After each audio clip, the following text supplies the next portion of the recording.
largo de la unidad número 1 hemos trabajado específicamente todo lo que corresponde a los textos literarios narrativos. Ya hemos visto los elementos que lo componen, los elementos que son indispensables o más bien necesarios para poder hacer un análisis de un texto narrativo, pero también trabajamos otra parte al comienzo, que era el conocer que el ser humano establece también comunicación mediante signos lingüísticos. Ya nosotros partimos la unidad hablando específicamente de los textos literarios y no literarios. ¿Para qué hicimos esto? Para poder establecer la diferencia entre ambos. Dijimos que un texto literario es un texto que siempre busca, por ejemplo, entretener mediante la creación de ya sea un cuento, ya sea de un poema o de una obra teatral. Y por otra parte, lo que es no literario busca informar, es decir, entregar información que le sirva, en este caso, al receptor, al lector, para poder ya sea informarse acerca de un acontecimiento o poder llevar a cabo algún procedimiento, como lo es un instructivo. Ya, por lo tanto, partimos en este caso haciendo eso. ¿Para qué? Para que nosotros podamos establecer las diferencias entre estos dos tipos de textos.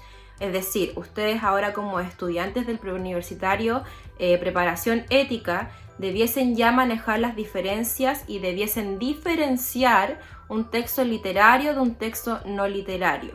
Eso es lo más importante y es lo que ustedes debiesen hacer ya en este contexto. Luego hablamos específicamente del signo lingüístico. Dijimos que el ser humano tiene la capacidad de poder establecer comunicación mediante las palabras, ya es decir, mediante el lenguaje. Somos los únicos que podemos hacer eso. Tenemos en este caso esta habilidad. Y ¿cómo lo hacemos? Mediante distintos signos lingüísticos. Recuerden que hablamos del significado y del significante, y ahí es donde dijimos que todo proceso comunicativo también debe cumplir con ciertos factores. Es decir, si yo me quiero comunicar con alguien que maneja otro idioma, es decir, otro código, ambos debemos manejarlo para poder establecer comunicación. De lo contrario, ahí no se estaría cumpliendo un factor comunicativo y por lo tanto no habría comunicación.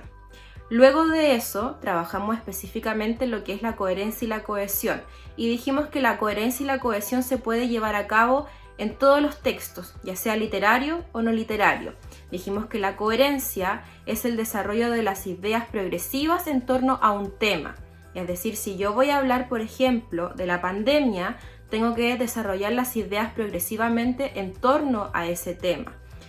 Por otro lado, tenemos la cohesión, que en este caso, ¿qué es lo que busca? Que estas ideas se enlacen. Es decir, tenemos un desarrollo progresivo, pero estas ideas deben estar bien enlazadas para que puedan entenderse. Por lo tanto, coherencia y cohesión son hermanos, es decir, deben estar siempre unidos y no separados para poder crear, construir un buen texto, ya sea literario o no literario. Recuerden que si un texto es ficticio, por ejemplo un cuento, es ficción, no significa que dentro de su ficción sea incoherente o no tenga cohesión. Ya, por lo tanto, es importante llevar siempre a cabo la coherencia y la cohesión en cualquier tipo de texto.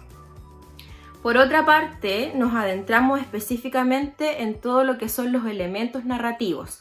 Hablamos de los personajes, hablamos del espacio, hablamos de las acciones y hablamos del tiempo. Dijimos que existían distintos tipos de personajes.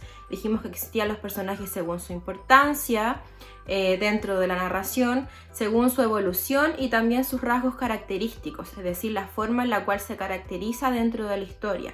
Dijimos que los personajes realizaban acciones dentro de la historia, por lo tanto podían hacer acciones principales o secundarias. Son dos tipos de acciones que podemos encontrar dentro de un texto narrativo. Dijimos también que los personajes están inmersos en un tiempo y en un espacio. Por lo tanto, el tiempo de la historia puede dividirse en dos, en el tiempo del relato y el tiempo de la historia. Estos pueden o no coincidir, es decir, dependiendo de cómo se nos presenten las acciones dentro del relato, vamos a ver si es que tiene un orden cronológico o no. Y a la vez, los personajes también están insertos en un espacio. es decir, espacio físico, espacio psicológico y un espacio social. Hay un entorno cultural que envuelve todas estas acciones de los personajes. Por lo tanto, cuando nosotros nos enfrentamos a un texto, debemos saber con antelación y debemos identificar en ese texto personajes, acciones, espacio y tiempo. Ya, es decir, esos 4 elementos son indispensables dentro de un proceso de lectura frente a un texto narrativo. Si yo soy capaz de poder identificar esos elementos, ya estoy un poco más avanzado en la comprensión de ese texto. Es decir, puedo analizar un poco más allá que el que no puede reconocer estos elementos dentro de un texto narrativo. Ya, por lo tanto, eso es lo que hemos trabajado específicamente con respecto a los elementos de la narración.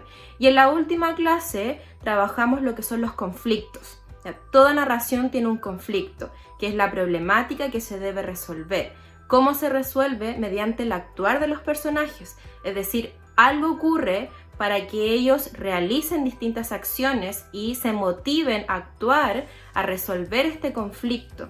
Y ahí es donde lo enlazamos específicamente con el temario del Demre. Es decir, qué motiva a los personajes, qué piensan, qué hacen para poder llevar a cabo estas distintas acciones dentro de la historia.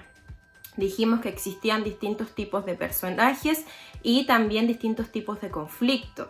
Es decir, se pueden enfrentar entre ellos, se pueden enfrentar con una situación externa, se pueden enfrentar con un dios, por ejemplo, que se da siempre más bien en las historias que son de carácter grecolatinas, y así podemos ver variados tipos de conflicto a lo largo de la narración.